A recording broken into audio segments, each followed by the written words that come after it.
Now let's shift focus to debate 2, and this is ahead of the G20 summit, which India will be hosting. There are now reports suggesting, Reuters has put out a copy just today saying that Chinese President Xi Jinping is unlikely to come to the summit. He's likely to skip it. There is no confirmation on his schedule, and his deputy is likely to attend or fill in for him at the G20 summit. Remember, this follows the 2023 edition of China's standard maps, which claimed India's territory, both Arunachal Pradesh as well as Aksai Chin, also the Taiwan region and the disputed South China Sea as part of an expanded 9-dash line as part of China. Meanwhile, amid the war in Ukraine, Russia's President Vladimir Putin has already said that he's decided not to attend and will be sending his Foreign Minister Sergei Lavrov instead. Putin has also accused the West of spreading anti-Russia and anti-China propaganda over the conflict in Ukraine, even adding that the West is hindering the potential of the G20. Now, this comes even as both Russia and China have formed a clear axis with expanding bilateral ties and a clear stand against what they call Western hegemony. So in this instance, if indeed it comes to pass that both Xi Jinping and Vladimir Putin will not attend this summit, what should a neutral third country like India do? Now, number one, China has refused to criticize the Ukraine invasion. China has also blamed NATO for provoking the Russian attack on Ukraine. Then you have China delivering economic support to Russia to offset some of the impact of these sanctions. The Sino-Russian trade, despite these sanctions, has hit a record of 190 billion in the year 2022. China, in fact, is one of the largest importers of Russian oil, perhaps even the largest in the world. China is also the biggest exporter of semiconductors to Russia, and we know how semiconductors are so important in the aftermath of COVID and all of this diversifying of supply chains. Both nations, Russia and China, conduct commercial transactions in their respective local currencies, the yuan and the ruble. And China has provided technical support to the Russian military. Now, what does this mean for a country like India in terms of we're a neutral third-party country? India too has not voted against Russia in any of these votes that have happened at the United Nations Security Council or at the United Nations General Assembly. India has an interest in ensuring a successful G20, not least as the host, and also in getting all parties on board. But if the head of state of Russia and China is not attending it, for whatever reason they choose not to attend, what may come of it? Let me go across to our colleague who covers the Ministry of External Affairs, Abhishek Jha. Abhishek, any word from the MEA about the lack of participation of Xi Jinping? I know that Vladimir Putin had a call with Prime Minister Modi last week where he said he's unable to come. But any word yet from the MEA officially about Xi Jinping's participation or the lack of it? So, Jaka, it was being expected that there could be some, non-attendance from Chinese Premier as well, because in the past also it was reported that there has been no confirmation from the Chinese side. But MEA has been very tight-lipped. In fact, sources have told us that they are waiting for the official confirmation, because even today, when the spokesperson of the Ministry of Foreign Affairs of China was asked about President Xi Jinping's upcoming travel plan on G20 summit level talks in Delhi, he said that he doesn't have any information to offer at this point of time.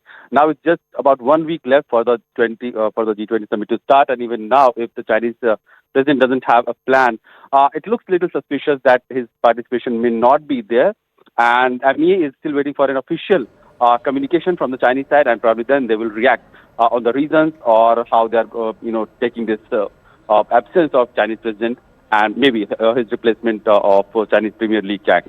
Okay, we'll leave it at that, Abhishek Jha. Thanks very much for joining us. Let me now open this up to our panelists. Professor Victor Gao is Vice President of the Center for China and Globalization and Chair Professor at the Soochow University. We're also being hoped to be joined by Dr. Bharat Karnad from the National Security. He's a National Security Analyst. Professor Gao, what is the compelling and most plausible explanation if it comes to pass that Xi Jinping will not be traveling to Delhi to attend the G20 summit?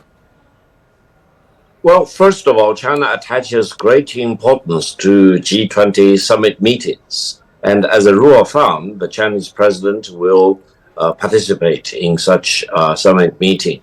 Now, for this year, for whatever reason, if the Chinese government decides that the Chinese president will not physically attend the summit, but attend the summit by a virtual appearance, I think there must be some reason, and they probably have also concluded that a virtual appearance will serve the purpose of making China's positions known to the other G20 heads of state and the larger audience in the world. So I hope everything will not be lost and China will attend physically or by virtual attendance, and the point Professor and Gao, position if I may well ask you, if you are in the position of the host country, in this case India, and you already know that Vladimir Putin is not traveling to India, he has not traveled to too many places since this war started, and now you have this speculation around Xi Jinping also not traveling, would you put it past a host country, a third party, a neutral power like India to speculate or to lead to the suspicion that there is some kind of Russia-China tango happening here for whatever reason, not necessarily directed at India, maybe directed at the West, but certainly this seems to be a more concerted move and not something that happened as a coincidence? I do not read the situation like that. I understand that Russia has excellent relations with India on the one hand, and China, Russia also have very good working relations with each other. China-Russian relations is not a relation of alliance. They respect each other. They deal with each other on equal terms. And this is very important for security throughout the Eurasian continent. And nothing will change the nature of friendliness, cooperation, good neighborliness between China and Russia. And I think the attendance at G20 will not change the nature of China-Russian relations at all. So let me ask, no one's worried about the China-Russia relationship. What they're worried about is the Russia-India relationship and perhaps the China-India relationship. But let me ask, Ashok Sajjanhar is a former diplomat. He's joining us in a moment. What I'm curious about is, and it's like I said, it might be entirely coincidental that the leaders of Russia and China are both not traveling to Delhi for the G20 summit, and both, for whatever it's worth, have reasonably okay relations. Certainly Russia has very, very friendly relations with India. China, because of the last 3 years and the border situation, it's far more stressed, it's far more tenuous right now. But the prevailing feeling seems to be, and Professor Gao, you can weigh in on this before Ambassador Sajjanhar joins us, the prevailing feeling seems to be that both Russia and China have somehow bracketed India in this US camp, in this pro-West camp, and therefore they want to send out a signal to India and maybe other neutral third parties around the world that you've got to choose. And if you don't choose the Russia-China camp, then they are going to ostracize you. They are going to alienate you. Professor Gao, that's to you.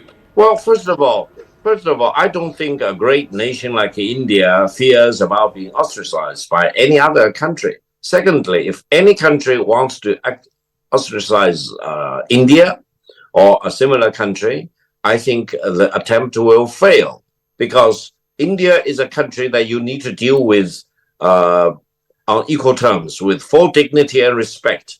And anyone which does not give India due respect and equal treatment will suffer the consequences for him or herself. So don't worry about anyone trying to ostracize or isolate India. India is an independent country with full sovereignty, commanding a lot of respect throughout the world in different camps and different parts of the world. We'll leave it at that. Unfortunately, Dr. Karnat cannot join us because of some network issues at his place, but we will see how this plays out.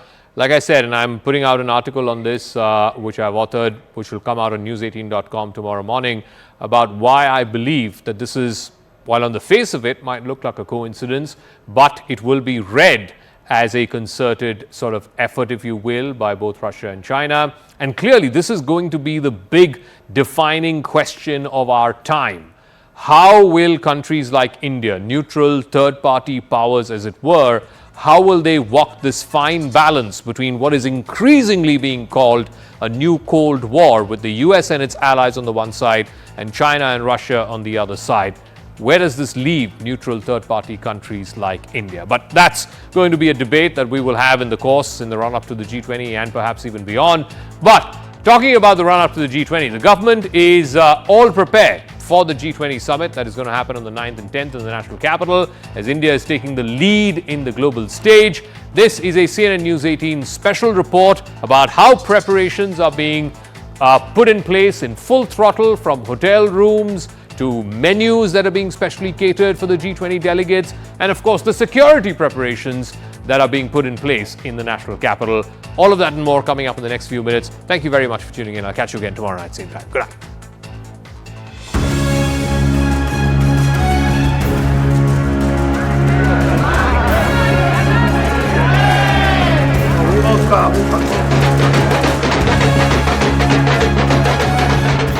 As India gets G20 ready, the government hopes to host a spectacular event and to show to the world that yes, it can.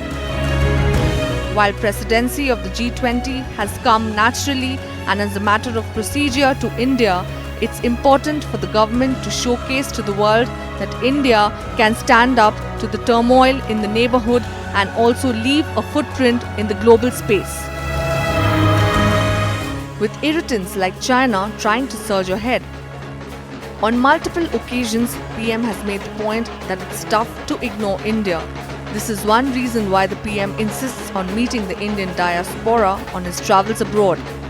Calling them ambassadors of India, he hopes to tell the world that Indians succeed wherever they go. Friends, the Indian diaspora are excellent ambassadors of India at the world stage. Wherever they have gone, they have taken with them the ethos of India.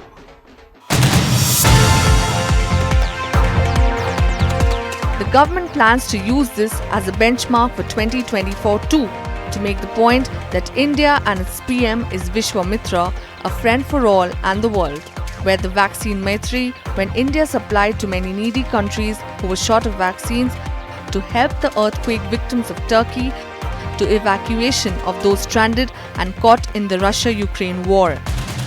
Today, the G20 comes at a time where a rising India, on the way to defining the new India, right, is being applauded all over, not only for its own achievements. Vishwa clear, Maitri clear, but it's not confined to just vaccines. It's confined to how you act, how you reach out to people.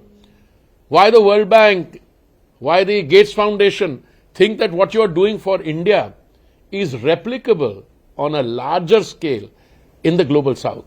That is what India's and the G20 is all about. The government, however, wants to make it clear to the visiting countries that it's no pushover. It will make a strong pitch for protecting its frontiers, fair deals on trade, fair terms of investment, and the right of India to be Atmanirbhar. But this leaves the opposition unimpressed.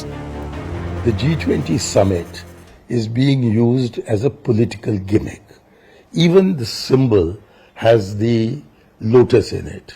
And although Mr. Modi has distanced the BJP lotus from the G20 lotus, the fact of the matter is that both of them are lotuses. And when I look back to the non-aligned summit of 1983, in whose organization I was involved, it was organized within 3 months.